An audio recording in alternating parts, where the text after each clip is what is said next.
Demikianlah mestinya aku nyanyikan Maengket Eroyor,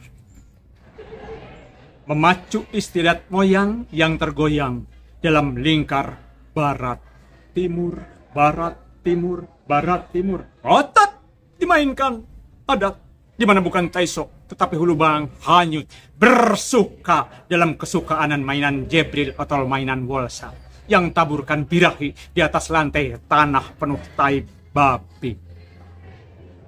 Di mana kelabat sebutkan, ingatkan rinduku pada surga insani seperti cerita Nabi Musa tentang Firdaus di antara Tigris dan Mesopotamia, Eroyor. Bukan lantaran tubuh diamuk histeria aku nyanyikan la, tetapi lantaran histeria diamuk tubuh aku nyanyikan la. La awal dan la akhir, la Genesis dan la Apokalipsis, la alif dan la ya, ya, ya, ya, ya, ya, ya, ya, ya, ya buta, si mata buta, tenta buta, iki loh puisi. Podcast ini disponsori by Abucha, teh kombucha segar dan menyehatkan. Masya Allah tadi ya, kita sudah simak sajak dengan judulnya apa Pak? Sajakla, potongan Sajakla. Oh, Sajakla. Remi Silado. Remi Silado, baik. Nah, sudah hadir bersama kita ya, dengan Bapak siapa Pak? Ya, WS. Ya, kalau di dalam sastra atau di persenirupaan, nama inisial saya Yaya WS Arya Santika. Atau Yaya WS AS gitu. Itu sejak SLA itu. Arya Santika itu ya. Nama lahir bukan Pak? Itu kebetulan nama julukan yang dikasihkan oleh pengagum saya. Masya Allah. Jadi sejak SLA itu. Sejak SLA saya pakai baik. Di dalam berkesenian. Oke. Kau boleh tahu Pak tadi itu sebetulnya maksudnya apa ya yang puisi tadi itu ya? Sajakla itu saya agak-agak ini salah. Sebenarnya itu puisi tentang apa namanya budaya ya, tentang budaya hiruk pikuk dunia, terus kekhawatiran serta apa namanya kesangsian masalah sejarah ya. Tadi sejarah apa namanya ada Tigris dan Mesopotamia gitu kan. Ada sejarah dan ada kesalahan-kesalahan sejarah yang mungkin menurut Remi Silado itu kurang tepat gitu kan. Terus apa namanya sindiran terhadap apa namanya budaya atau pelaku budaya gitu mungkin. Jadi ada seolah-olah apa namanya di dalam hal kebudayaan itu dia lebih jauh memandangnya, itu lebih luas memandangnya, sehingga dia ada yang apa namanya seperti ada ketimpangan di dalam. Baik. Ya memang sejarah itu ya kadang itu ya ada banyak versi ya, gitu ya. Iya. Banyak versi dan kepentingan juga berbeda seperti itu. Terus ini jadi ada orang-orang katanya itu kita dipengaruhi sejarah, padahal sejarah itu yang dipengaruhi oleh kita. Jadi tubuh diamuk histeria, bukan histeria diamuk tubuh. Iya. Apa sih yang melatar belakangnya Bapak sampai hari ini sehingga Bapak sekarang sebagai guru juga kan ya Pak ya? Iya. Guru seni ya, seni budaya. Apa sih awalnya dari mana Pak? Dari kesukaan atau kesenangan saya menulis diary. Iya. Jadi saya suka menulis sejak SLA itu ya, senang menulis diary. Ya. Sampai sekarang ada ya, sampai sekarang masih? Sekarang masih saya simpan itu diary. Walaupun itu sudah digital sekarang masih di buku manual. Bukunya masih ada. Oh, maksudnya yang lama, buku lama. Zaman-zaman SMA Pak? Iya, zaman SMA. Cuman saat itu ya belum digital itu, jadi belum terpublikasikan. Iya. Sekarang mah Saat tinggal di itu- blog menulis sudah Iya. orang bisa menikmati. Betul. Nah, terus kelemahan saya itu mendokumentasikan sama mendokumentasikan sama mempublikasikan itu. Baik, Nah, baik. jadi tercecer lah gitu. Itu banyak. Apakah hari ini Bapak masih ini nggak Pak? Masih produktif membuat puisi seperti itu Pak? Atau sajak-sajak Pak? Kalau menulis iseng-iseng sedikit-sedikit ada, tapi secara khusus menulis puisi saya kurang produktif lagi sekarang. Ya, karena sekarang lagi terini dengan YouTube ya. Nah, Dengan sekarang YouTube, ya. sekarang mainannya apa ya? Mainan barunya apa sekarang Pak? YouTube atau apa? Nah, YouTube ya, YouTube, ya. dokumen videographer gitu kan, yang sebetulnya itu dunia lama saya gitu kan. Iya, Ya, iya, cuman terbentur sama peralatan sekarang gitu. Saya ngeliat tadi begitu totalitasnya dengan ekspresinya ya, mungkin bagi saya yang tak terbiasa kayaknya gak bisa dalam waktu dadakan kayak gini langsung mengekspresikan gitu. Berarti udah banyak melewati ini ya pengalaman-pengalaman di bidang sastra Pak. Bisa diceritakan sedikit Pak? Ya, boleh. Sebenarnya ketika SMA saya suka menulis dan puisi saya itu dipakai lomba, dibacakan Iya. di sekolah SD SL saya. Betul dulu SPG saya. Jadi dilombakan, dibacakan oleh oleh panitia untuk dilombakan gitu kan. Dan kebetulan itu judulnya kalau tidak salah Metafora. Nah, sampai sekarang saya cari Metafora. puisi itu tidak ketemu. Tidak ada. Tidak ketemu. Aduh. Dan itu Ingatan. ingatan saya maksudnya pengen menulis lagi tentang metafora itu, kayaknya diksi-diksinya sudah tercecer ya. diksi-diksi sama moodnya itu udah beda gitu. Iya. Udah beda gitu. Padahal saya tanya kepada yang dulu hafal membaca puisi ya, adik kelas saya, masih ingat nggak puisi yang kamu bacakan dulu itu ya, puisi saya? Aduh, iya katanya, ya metafora ya katanya. Iya, tapi wah saya lupa katanya kalau kata-katanya gitu. Saya pengen merajut kembali yang itu karena masa remaja. Ada orat-oret nggak Pak waktu zaman dulu Bangkai di buku diarinya? Nah, itu belum dibuka lagi. Coba Kalau untuk puisi itu, kayaknya udah diketik dulu teh. Kayaknya disimpan tapi kok nggak ketemu. Nah, yang mempengaruhi, menginfluence Bapak itu siapa Pak dalam ini? Di dalam Ya, puisi. puisi. Sastra. Nah, kebetulan saya dulu pengagum Mas Willy. Mas Willy itu West Rendra Mas ya? Rendra. West Rendra.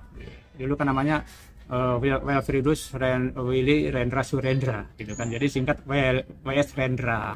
Dia seorang keturunan keraton Solo gitu kan. Solo gitu. yang minggat dari kekratonannya karena dia tidak suka dengan kungkungan keraton. Baik. Dia mau bebas lepas akhirnya karena dia di sana juga sering senang mengkritisi zaman Orde Baru. Akhirnya dia pindah ke Jakarta dan bermukim di Depok, membuat sanggar teater yang namanya Bengkel Teater ya, di Depok, Jawa Barat sana, dekat Jakarta. Dia terpengaruh oleh beliau ya. Iya. Terus ada lagi yang lain? Gaya puisinya saya suka gitu kan. Itu yang suka. Yang kedua ya ini Remi Silado. Terus itu dalam gaya. Itu dari kapan Pak ngefans sama beliau itu? Dari SMA atau setelah kuliah SMA. Pak? SMA juga ini saya. Kalau zaman Bapak dulu itu publikasi puisi itu dari mana Pak? Dari radio kah, televisi kah Pak? Saya dulu selain dari buku. Oh, ada bukunya ya? Dari buku puisi. Ya, buku-buku puisi itu ada di perpustakaan itu atau di toko-toko buku bekas di pinggir jalan. Saya sengaja suka nyari buku-buku bekas di pinggiran Jalan Senen Jakarta itu. Bapak udah kuliah dong kalau itu? Ya, ketika udah kuliah saya cari gitu.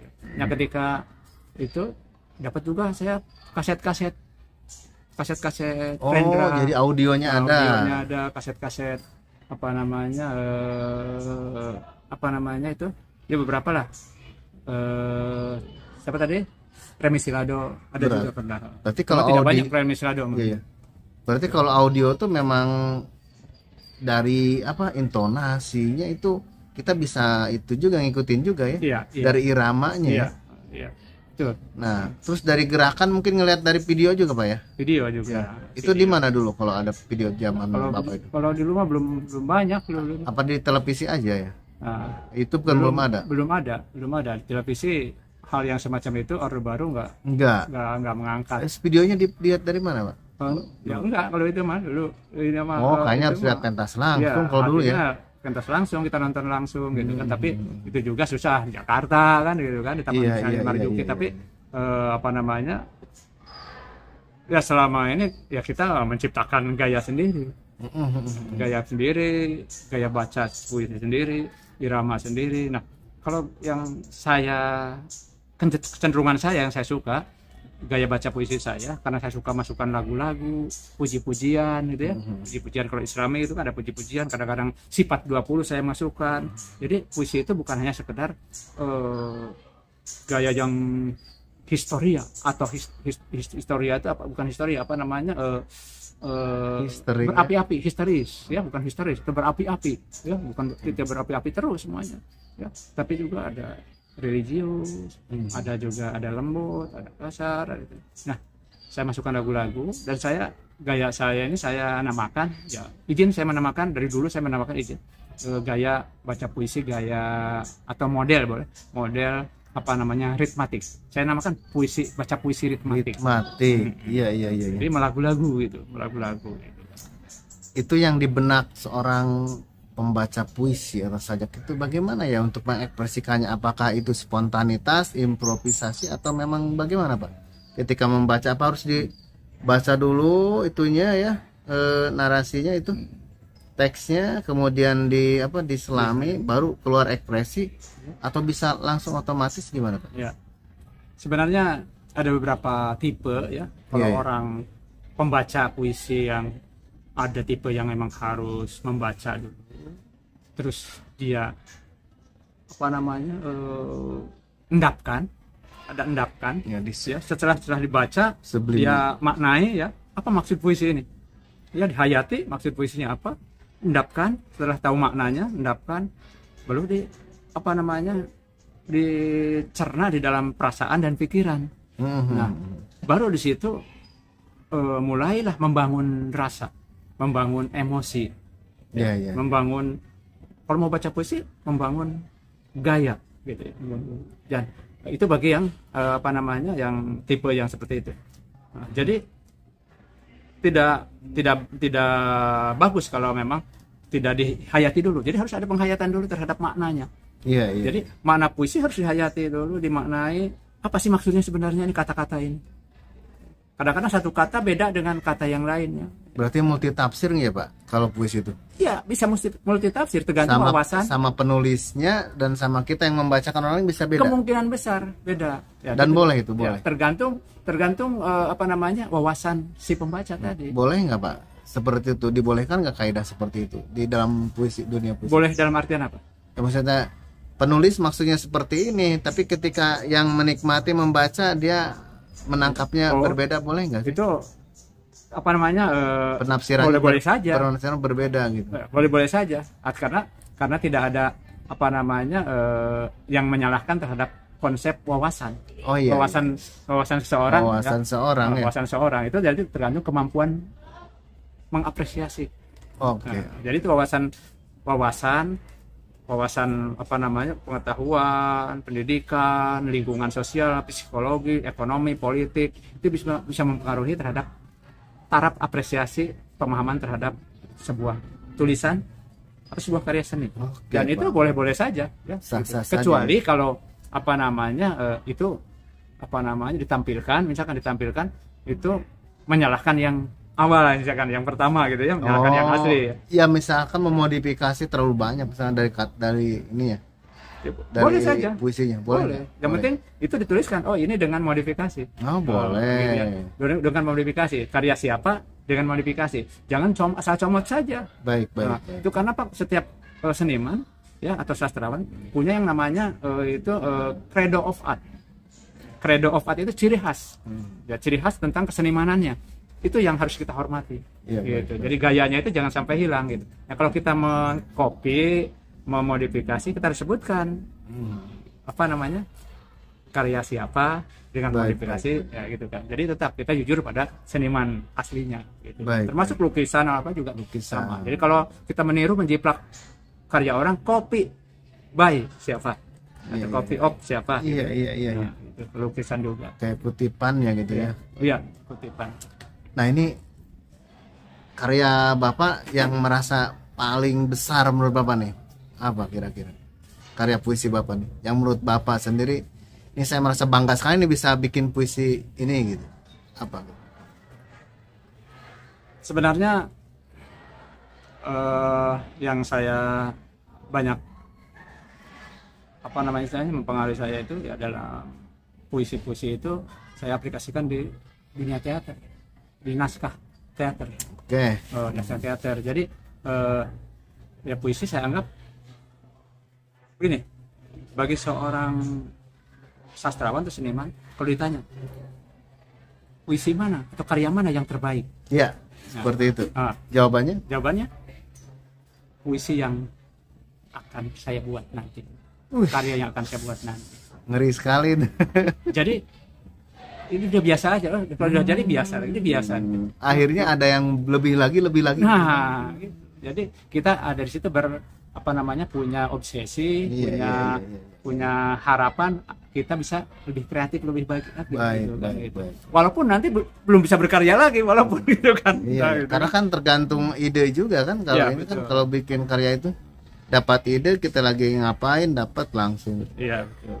Bapak masih ingat gak puisi buatan Bapak barangkali ada 1 bait 2 bait aja, Pak? Ya, mungkin tentang suasana pagi di Jakarta. Oke.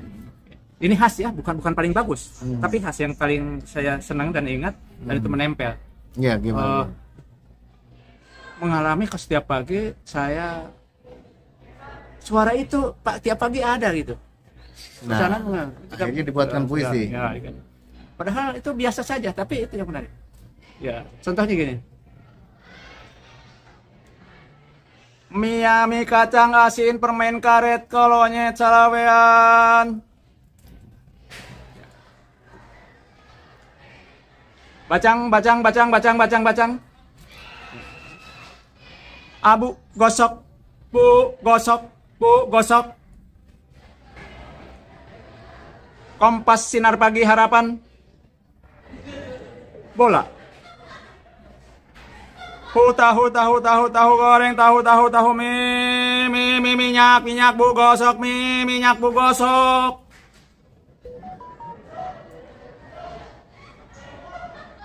Aduh, kesananya lupa lagi. Oke. Kesana lagi. Jadi itu jadikan puisi itu. Jadikan puisi. Padahal itu suara-suara pagi, penjual pagi. Semua lewat. Ramai. Akhirnya saya susun, tapi akhirnya jadi makna yang akhirnya itu yang saya lupa tadi adalah ujungnya tidak punya harapan. Jadi tentang main bola gitu, ada bola itu tidak seolah-olah ada istilahnya tidak ada harapan gitu, sesuai dengan saya belum kerja saat itu. Jadi belum menentu gitu ya. Jadi maknanya gitu. Sampai abu gosok segala macam disebutkan gitu kan. Ya, tapi dengan lagu ya, gitu, ritmik. Ya, dengan ritmik itu. Nah, itu yang dipengaruhi oleh lingkungan. Nah, itu idenya, gagasannya karena lingkungan. Ternyata seperti itu ya, berpuisi. Jadi lahir sebuah karya sastra tidak hanya dari hasil pemikiran, tapi dari hasil pendengaran, hasil lingkungan. Bisa juga kadang-kadang sedang melamun. Mohon maaf ini. Sedang di toilet juga, sedang di WC bisa. Nah, contohnya seniman besar kita ya Yose Rizal Manua, mohon maaf, itu dia di toilet. Di toilet. Gitu. Oke, kalau, Pak. Boleh, ini kan karya Yose Rizal Manua. Nah, pendek sekali. Mau aja nih. Sebentar. Dikit lagi. Satu lagi. Oke. Contoh yang Yose Rizal, Mas Yose ya. Mohon maaf, Mas Yose. Ya, Rizal tahu saya. Okay.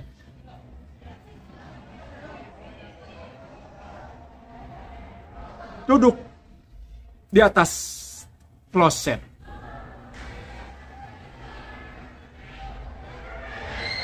Menghayal jadi presiden. Plung.